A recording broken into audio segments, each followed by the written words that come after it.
सर्दी की वो रात ऐसी नहीं थी जैसी हर साल आती है। ये वो रात थी जो इंसान के बाहर नहीं, उसके अंदर उतरने वाली थी। हवा में ठंड कम थी और सन्नाटा ज्यादा। ऐसा सन्नाटा जिसमें अगर कोई सांस भी ले ले तो लगता था जैसे पूरी रात टूट जाएगी। गांव सो चुका था, लेकिन नींद हर किसी तक नहीं पहुंची थी, क्योंकि गांव के आखिरी सिरे पर एक कच्चा घर ऐसा था जहां दीवारें भी जाग रही थीं, जहां छत की लकड़ियां हर पल किसी के चलने की आवाज देती थीं, और जहां दरवाजा बंद होकर भी अंदर आने वाले का इंतजार करता था। हर साल सर्दी आती है, हर साल लोग आग जला लेते हैं, लेकिन इस घर की ठंड कभी कम नहीं होती। शायद इसलिए क्योंकि यहाँ सिर्फ मैं नहीं रहता, यहाँ वो भी रहते हैं जिन्हें कभी किसी ने सुना नहीं। रामू की आवाज दीवारों से टकराकर वापस उसी के कानों में लौट आई, जैसे ये घर हर बात याद रखता हो, जैसे इस घर को इंसानों की आवाजें नहीं बल्कि डर पसंद हो। दरवाजा खोल दो, बहुत ठंड है, इतनी ठंड की सांसें भी जमने लगी हैं। इस गांव में रात के वक्त कोई किसी का दरवाजा नहीं खटखटाता।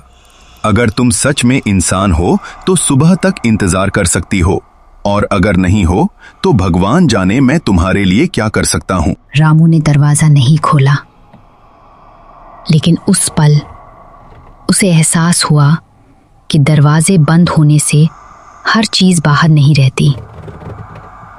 कुछ आवाजें, लकड़ी, दीवार और दिल, सबके आर पार आ जाती हैं। तुमने दरवाजा बंद रखा, वैसे ही जैसे उस रात पूरे गांव ने मेरे लिए अपने दरवाजे बंद कर लिए थे। ठंड थी, आग थी, लेकिन इंसान नहीं था।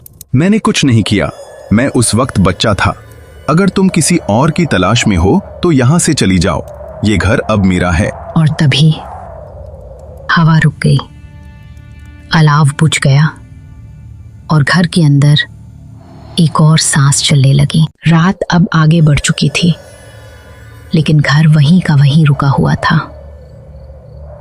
कुछ घर समय के साथ पुराने नहीं होते, वो हर आने वाले को उसी रात में रोक लेते हैं जिसमें वो टूटे थे। हर सर्दी यही सोचता हूँ कि अगली सर्दी कहीं और काटूंगा, लेकिन हर बार ये घर मुझे यहीं खींच लाता है।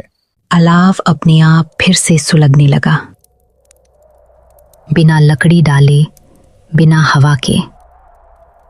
और यही वो पल था जब रामू समझ गया कि अब ये रात साधारण नहीं रहेगी। आग तभी जलती है जब कोई उसे याद करता है, और तू मुझे हर सर्दी याद करता है रामू। आवाज डराने के लिए तेज नहीं थी, वो आवाज ऐसी थी जैसे कोई बहुत पुराना सच आराम से बैठकर बोल रहा हो। अगर तू सच में इस घर से जुड़ी है तो जा क्यों नहीं जाती? क्यों हर साल किसी न किसी को डरा देती है? क्योंकि हर डर बुरा नहीं होता। कुछ डर याद दिलाने आते हैं कि किसी को कभी अकेला नहीं छोड़ना चाहिए। मैं इसी घर में मरी नहीं थी, मुझे इसी घर में बुला दिया गया था। रामू पहली बार डरा नहीं, वो भारी हो गया, जैसे किसी ने उसके कंधे पर सालों पुरानी कहानी रख दी हो। अगर तू सच में यहीं बंधी है तो मैं तुझे सुनूंगा, पर डराकर नहीं, इंसान की तरह। इसलिए आज मैंने तुझे चुना, डराने के लिए नहीं, गवाह बनाने के लिए। रात अभी खत्म नहीं हुई थी, लेकिन कहानी अब शुरू हो चुकी थी। अगली सर्दी किसी और की नहीं, रामू की परीक्षा लेकर आएगी। रामू और बूढ़ी चुड़ैल आमने सामने बैठे हैं, बीच में अलाव, कोई हवा नहीं, फिर भी ठंड बढ़ती जा रही है। तू जानता है रामू, सबसे ज्यादा ठंड सर्दी से नहीं लगती। सबसे ज्यादा ठंड तब लगती है जब आसपास लोग हों लेकिन कोई अपना न हो। चुड़ैल बोल रही थी, लेकिन उसकी आवाज हवा में नहीं, सीधे रामू के भीतर उतर रही थी। अगर तू अपनी कहानी सुनाने आई है तो मैं सुन रहा हूं, पर अधूरी मत छोड़ना। अधूरी कहानियां सर्द रातों में सबसे ज्यादा डराती हैं। इस घर में कभी हंसी खुशी रहा करती थी। मैं जवान थी और ये घर भरा हुआ था। लेकिन जब मेरा आदमी मरा तो लोग एक एक करके दूर होते गए। और जिस रात सबसे ज्यादा सर्दी थी, उसी रात किसी ने मेरा दरवाजा नहीं खोला। उस रात आग बुझ गई थी, और जब आग बुझती है तो शरीर नहीं, आत्मा ठंड से जमती है। मैं मरी नहीं थी रामू, मैं इंतजार करते करते खत्म हो गई थी।